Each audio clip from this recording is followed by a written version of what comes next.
Station, il est 7h30 tout pile. Impact FM, l'inforégion avec Olivier Tomezzoli. Grosse gelée cette nuit avant Grand Redoux ce week-end. Il faut se dépêcher pour profiter des joies de la neige ce vendredi. 600 hommes, 180 véhicules, 4 pays, exercice militaire de grande ampleur qui débute dimanche soir au départ du camp d'Elsenborn. Explication dans ce journal.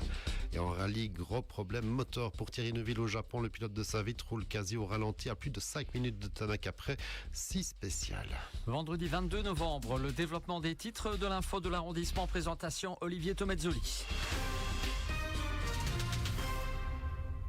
Bonjour à tous, on commence avec les joies de la glisse. Pas trop sur les routes, heureusement, pas vraiment à se plaindre dans notre région quand on voit comment cela s'est passé partout ailleurs en Wallonie hier. Les joies de la glisse, donc, la vraie en luge par exemple, comme c'est le cas au Val de Wanne qui profite de la fine couche pour ouvrir sa location ce vendredi.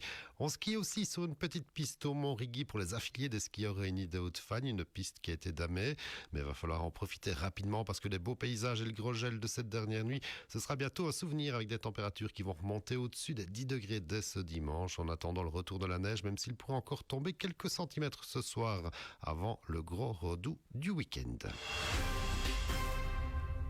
Et en ce temps de grisaille, pour certains, on vous propose une belle éclaircie avec le nouveau palmarès des communes fleuries, avec un label Wallonie en fleurs décerné pour les efforts effectués par ces communes pour embellir leur domaine public. 72 communes wallonnes sont ainsi reprises au palmarès. On notera que 3 ponts se distinguent avec une 3e fleur obtenue cette année. J'allais suivre avec 2 fleurs devant Verviers, une petite fleur dans ce classement original pour cette année 2024. Gros plan à présent sur un exercice militaire de grande envergure au départ du camp d'Elsenborn, exercice engageant quand même 600 hommes, 180 véhicules avec des militaires venus des pays voisins, Pays-Bas, Luxembourg et France, et coordonné par le bataillon de chasseurs à cheval caserné à Heverlee, dont le chef de corps, le lieutenant-colonel Jean-François Verhurst, nous éclaire sur les missions de son bataillon qui s'est donc installé chez nous pour quelques jours.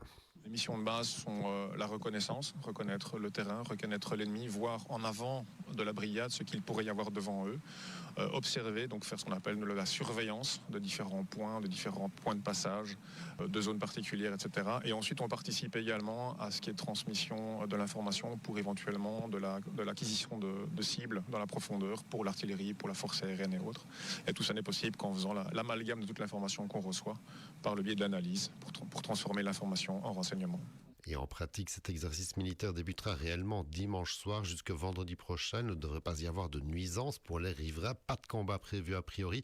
Le but étant de passer discrètement pour observer et engranger des renseignements. On va travailler sur plusieurs journées en partant de la région de Luxembourg, la région de Le Château, remonter vers Elsenborn avec des éléments qui vont reconnaître.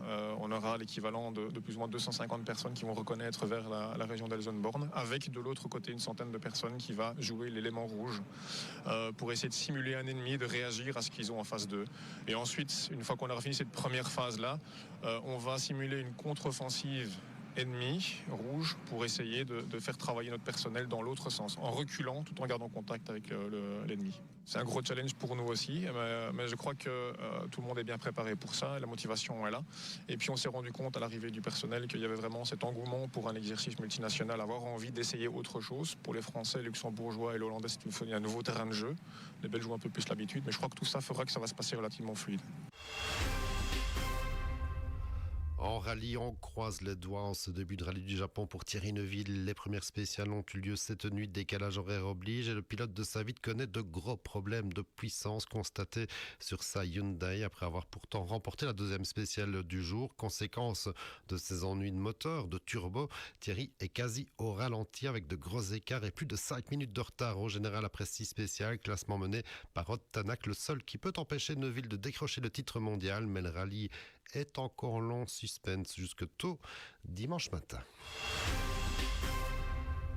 En football, pas de remise décrétée pour ce week-end en provincial. On peut supposer que certains terrains ne seront pas praticables, mais pas de remise générale donc. Au programme en première provinciale, Malmundaria accueille Oris samedi, donc demain à 20h au stade Le Chat, et le show derby entre Ster Francorchamps et Sarre dimanche à 14h30. En 2C, les déplacements de Offray à Franchimont et de Stavelot à Lambermont-Rechat dimanche après-midi. En 3e série D, un beau programme également avec le derby entre l'Alliance Haute-Fagne et Trois-Ponts. Bellevaux accueille Bulange. déplacement de WEM Fémonville à Elsenborn et le duel entre Bellevaux et Jalais. Toutes ces rencontres dimanche à 14h30.